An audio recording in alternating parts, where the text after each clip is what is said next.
Hanratty back to pass. Complete at the 20, the flyer, touchdown, Notre Dame. I feel right now that I'm the number one quarterback for Steelers. Hanratty down the center to Seymour, complete touchdown. Welcome to Hanratty'S Huddle, sports talk with the College Football Hall of Famer, Terry Hanratty. Welcome back to Hanratty'S Huddle with Terry Hanratty, the College Football Hall of Famer. I'm Dave Teromeo. Rob Adams not with us today, unfortunately. But we move on, and Terry, let's just jump right in with the Fighting Irish. Good win over Navy, first of all. Well, it was a very good win over Navy, but one thing that really, before we get into the meat of all league play and whether it be college or pros, I am so sick and tired of college coaches, talking heads, bad-mouthing Notre Dame for not being in a conference. First of all, the college coaches, don't they have a better thing to do? Yeah. Aren't they supposed to be coaching their team and getting them ready for the upcoming game? Narduzzi makes this dumbest statement ever. I don't care if Notre Dame beats us by 100, as long as we win the last two games to win our conference. I mean, what are you sending to your team? And you got the coach of Texas Tech taking a shot at Notre Dame. I mean, who is he? He's had one successful season. They were the highest paid team this year. Yeah. Texas Tech paid $25 million to be where they are today. Yeah. They've surpassed everybody as far as the money's going out. Yeah. So don't tell me you're such a great coach. You're going out and buying great talent. Yes. And at least we have like 2 or 3 transfers every year, and we develop our own talent. And the thing is, these people, I mean, they have no concept of the history of college football. Notre Dame, let's pick a number, 150 years old football, we'll say. I'm probably off by a few years, whatever. We've been independent since day one. Yeah. Everybody else, I can remember, I'm sure you can, but a lot of our listeners out there aren't old enough to know that Pitt used to be independent. Right. Penn State independent. Boston College independent. Miami independent.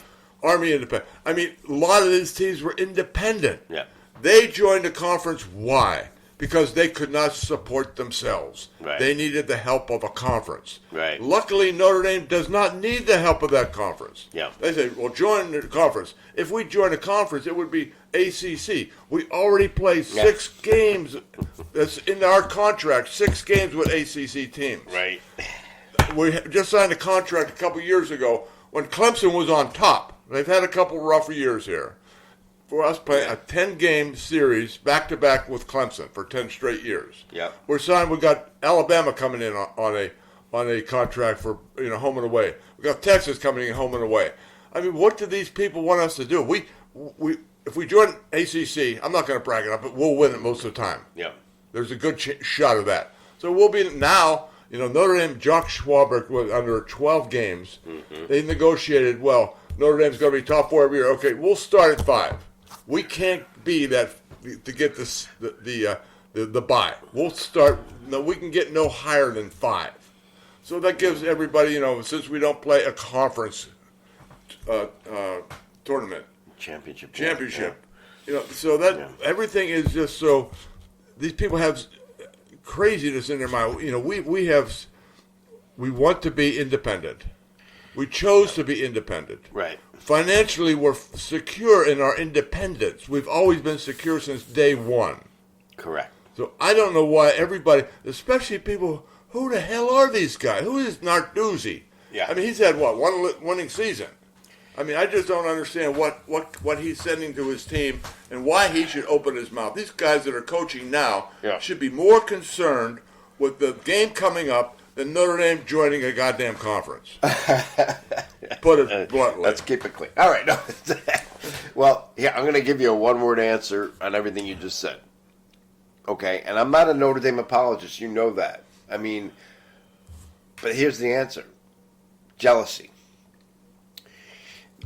People are jealous. Now, many people love Notre Dame. Many people hate Notre Dame. Why do they hate Notre Dame? Quite frankly, it's the jealousy of the history, the tradition, maybe the Catholic, affiliation. I don't know what it is, but and these people, they don't understand. They're jealous of. I mean, it's the money that they got for the big TV contract. I mean, no other college in the country would get that kind of a deal. No, not Because independent. right. No. Whoever, if they go, everybody go independent. Yeah. They'd never get that. Kind That's right. Everybody would have done it. They could have done it. They would have done it, and they can't, and so they're jealous. And so it's really, it's just kind of it's just a negative reaction that is generated by jealousy, in my opinion, of what Notre Dame has, who they are, the affinity, the Subway alumni.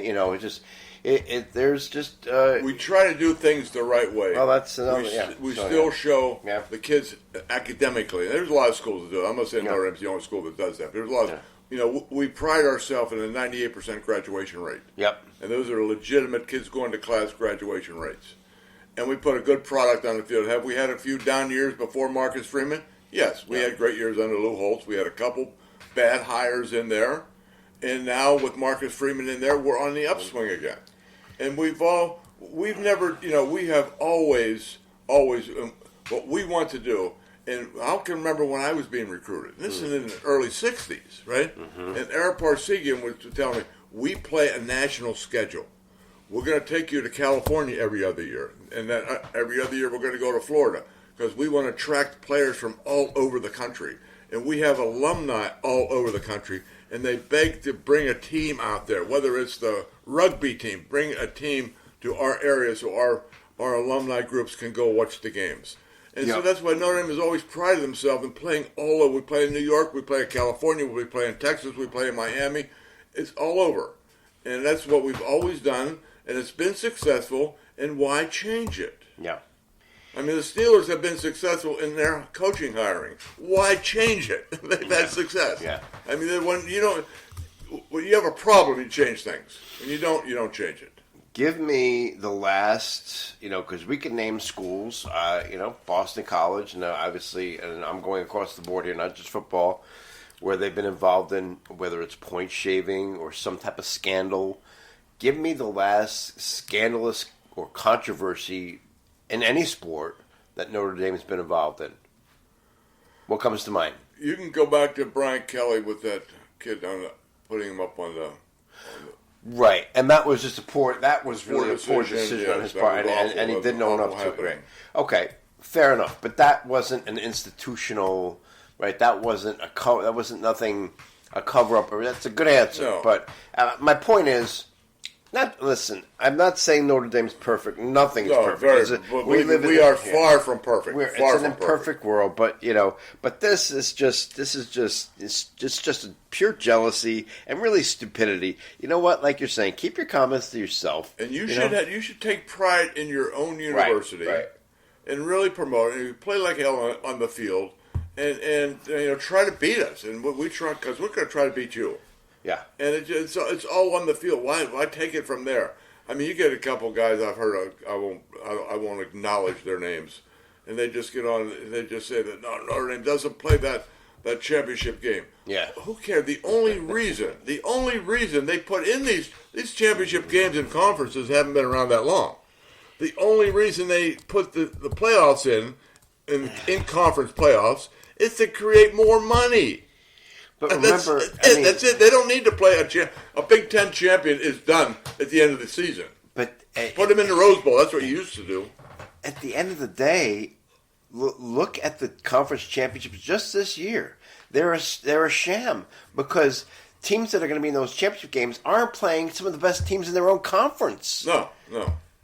I mean, and I'm talking about Indiana's not playing Ohio State. Right, and that's one example, and there's many examples like that for across the conferences. It's like, oh, you're winning a conference, going to a championship game, but you didn't play this. You didn't play Oregon. You didn't play.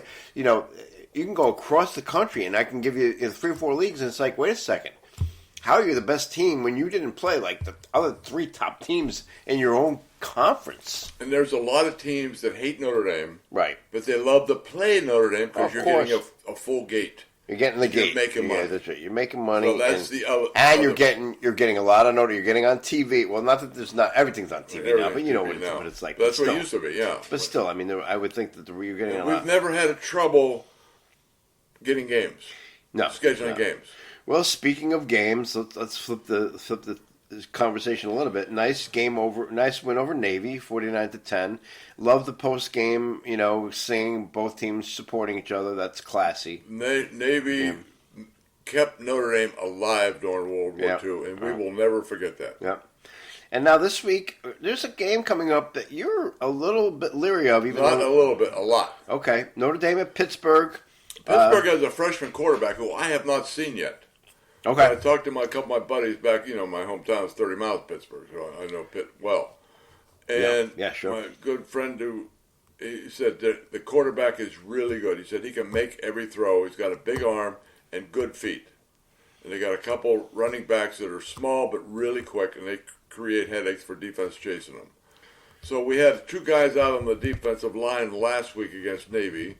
We have 2 guys on the offensive line. I don't know the status of whether they're back or not. Yeah.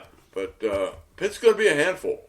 I mean, we're like, I think, 11-point favorite, and I'm going, who in the heck 12 and a half, yeah. 12 and a half?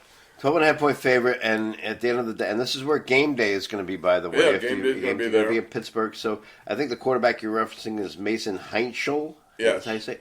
I saw some film clips. He's good. He's good. He can throw the ball, no doubt. He started 5 out of the 6. He started 5 games played in 6. And nobody wanted him. Interesting. You got to give Narduzzi credit for that, picking him out of a crowd, for sure. Pretty damn good. And he's from Ohio. Yep. And he's thrown 12 TDs this year. Yeah, he's had the last couple weeks have been major deals. Yeah. So this is going to be an interesting game, and you're right. It starts at noon, which is good for Notre Dame. Okay. Because believe me, that crowd in Pittsburgh at night is not pretty. Well, maybe that's for the opposing team. For the home team, it's great. I got you. But the University of Pittsburgh came down from Oakmont, and they take all the buses down to Acrisure Stadium, Steeler Stadium. Yeah. And they're a little rowdy, and it gets interesting. I've been to a couple of those, and it's not. You better keep your head on a swivel. Yeah. So you have number 9 Notre Dame playing number 2 Pitt and noon, as you said. No, 2 Pitt. Number 20. 22. 22. Number 22. I apologize. And this is the 74th meeting with Notre Dame winning 51 of the 74. So this is. You're right. This could be if Notre Dame isn't careful, this could be one of those. This is our every game since the. Since the A&M game. Yep. So we lost the second game there. And everybody's wondering about, how can this team be... It's always been, no matter whether it's Notre Dame or any team, early losses are better than late losses. Yes. If you lose early, you can rebound. But if you lose late, you're going to fall. Right. And that's the way it's always been. For what reason, I don't know. Yep. But that's the way all these polls have always reacted. So they say, well, how can so-and-so be there because they beat so-and-so back in week 1 of the season and they beat them by 14 points and they've only beat just by 10. It's craziness. It's absolute craziness. Yep. Just let everything usually falls in place after the season's over. So why get so crazy at this point? Yeah. We just have to win. I mean, every game since A&M has been a playoff game for us. So we're in playoff mode for every... It looks like the best game of the day, at least ranking-wise, is Texas at Georgia. That's going to be a really interesting game. Yeah. Yep. I agree. And it's and then you have Oklahoma, who's 11 at Alabama. Another good one. Should be interesting to see what happens there. I think Oklahoma is real. I think they can beat Alabama. Do you really? Yeah, I really do. Oh, that's interesting. They're good. They're very good. Okay. And well, it's a hostile crowd, but it's a 5.5-point spread. Alabama being favored, obviously. So and they're playing at home, Alabama. Correct. Yeah. They're only 5.5. Yep. You 5.5. That's get 3 for being a home team. So that means somebody's respecting Oklahoma. Oklahoma's very good. That's going to be a real interesting game. In Texas or Georgia. Yeah. Could be. I mean, these playoffs could be thrown in a real tizzy here. They really can. They really can. Yeah. And quite frankly, I mean, due credit to Indiana. We both thought that Penn State would hold their own last week, and they did. They did. I thought Penn State played very well. Yep. And, to get beat on that catch. What a catch. When it was live, I said, no way he's in. Yeah. All of a sudden, they showed the replay, and I go, whoa! Yeah. How he got his feet down, I don't know. I mean, that was just a phenomenal catch. It was a great Might be catch. the catch of the year. And we do have to give some props to Indiana, number 2 in the country, because coming back. You win that game, and that's a tough place to go and play. And even though you were a big favorite, you won the game, and that's it looks like they have a bit of a layup this week, although you never know sometimes with these games. But they are a heavy favorite in their game this week, and. Purdue? No. That's coming up. That's a big rivalry. Indiana, Purdue, but then Purdue is just not. How far are they from each other? 50 miles? Yeah, right. They're pretty damn close. Very close. Oh, they're hosting Wisconsin. Wisconsin's awful. I don't understand why Wisconsin's that bad. That's so bad. Yeah, 28.5-point favorite. Wisconsin will not fire the coach because they don't want to pay him money. Yeah, okay. I don't blame them. I mean, most of the schools should probably do it that way anyway. I got you. All right. You got to end up paying 2 coaches.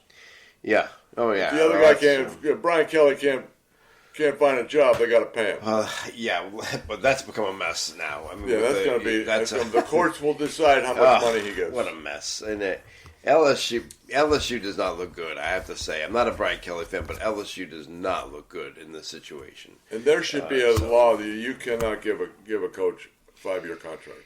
Yeah. Or that kind of money. Yeah. I mean, you, in a 3-year deal, you should be able to show progress in what you're doing with your program. Well, you know what it is, too. Progress, I mean, you get on to someone else.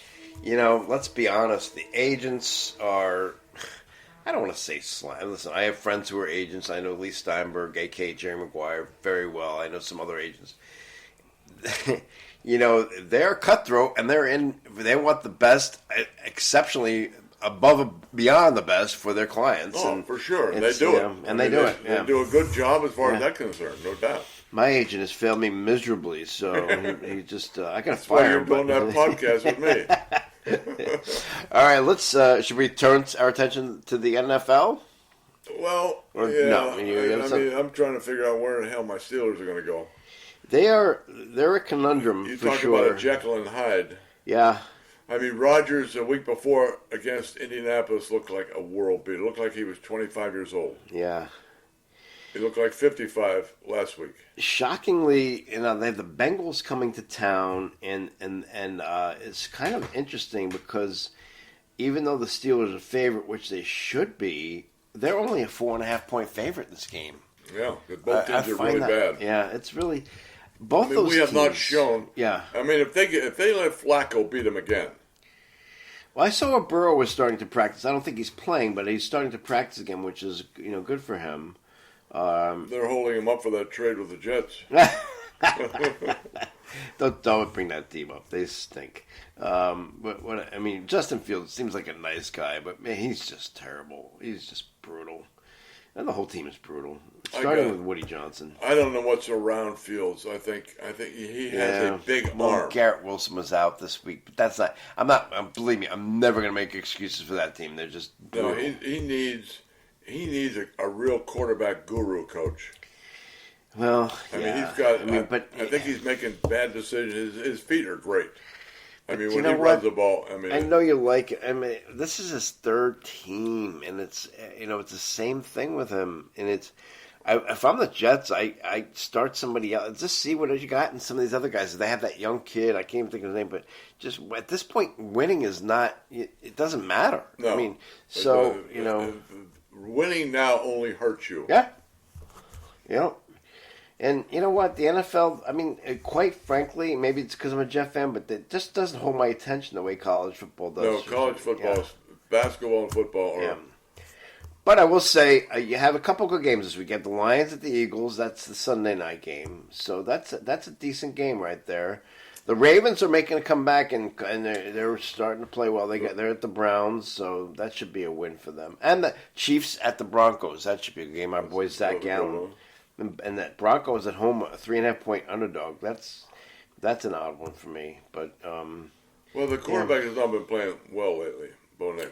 What are your thoughts? He hasn't. But what are your thoughts about the Jackson Dart? I mean, obviously got a concussion, and there's this stuff going around with John Gruden before he was even drafted, telling him the way you run and the way you're so aggressive, you cannot do that in the pros. You're going to wind up in concussion protocol. He told him that. We've been saying that the whole time. Yeah, absolutely. I mean, you cannot do this. Yeah. And that's the only thing I get debowled or diebowled or the guy who got coached. Dable, yeah. Nobody knows his name anymore. He got fired. Yeah. But his main concern was to keep this kid healthy. Right. And he should have gone up to him and said, "Listen, if you don't start sliding, you're going to the bench. That's right. That's it. Right, stop right here. We'll put someone else in. If you don't, and I would put him send him over to the Mets and have him do some sliding exercises. Yeah. Let the baseball players show him how to slide. Because in If you ever played baseball for 2 days, you knew how to slide when you were a kid. Yeah, right.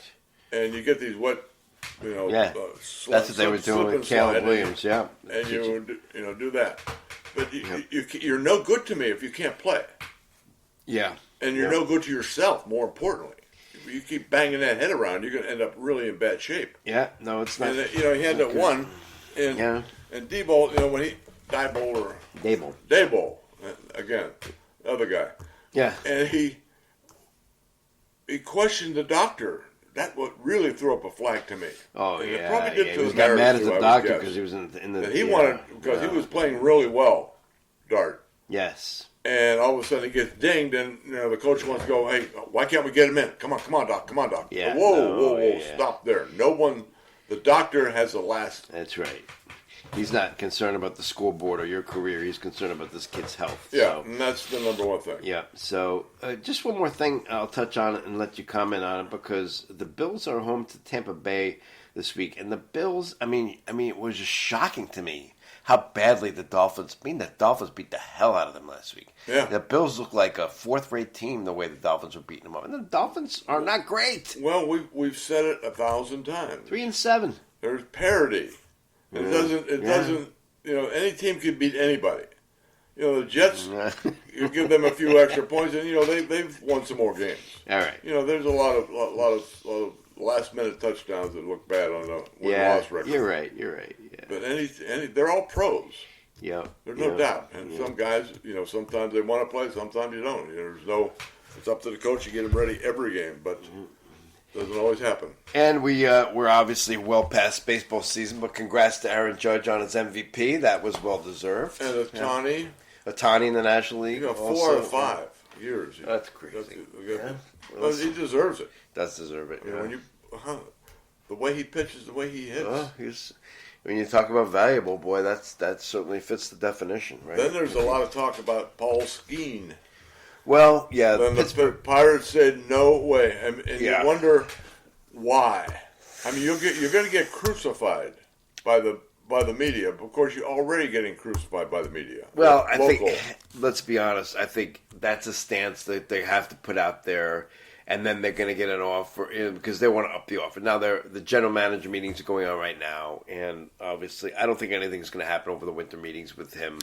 I do think at some point when they realize we just can't afford it. We're not going to be able to sign this kid. When I saw Young, congrats to him too. We're not. So you're going to get to the trading deadline maybe next year, whenever it is, and he's going to get moved, and they're going to try to get as much from him as possible. He's a great pitcher. He is that for a 2-year player. He's a great pitcher. Yeah, but like we all know, pitchers, it's inevitable. It's a matter of time before you get that Tommy John call or whatever it is. Now, I'm not wishing that on anybody, but I'm just saying it just seems like everybody goes through it. Accidents happen, injuries happen. I mean, you wonder how much can you give up. Yep.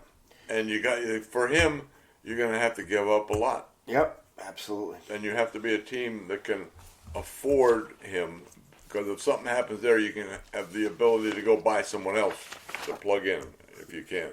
No doubt. All right, Coach, anything else on your mind? I think we're good for this week. All right, I agree. And we'll wrap it up there. And for Terry Hanratty, I'm Dave Toromeo, and thanks to Rob Adams for his help with this podcast. And we'll be back next week. Thanks for listening to Hanratty'S Huddle. Want to get in touch? Reach out on our Facebook page. We'll see you next time.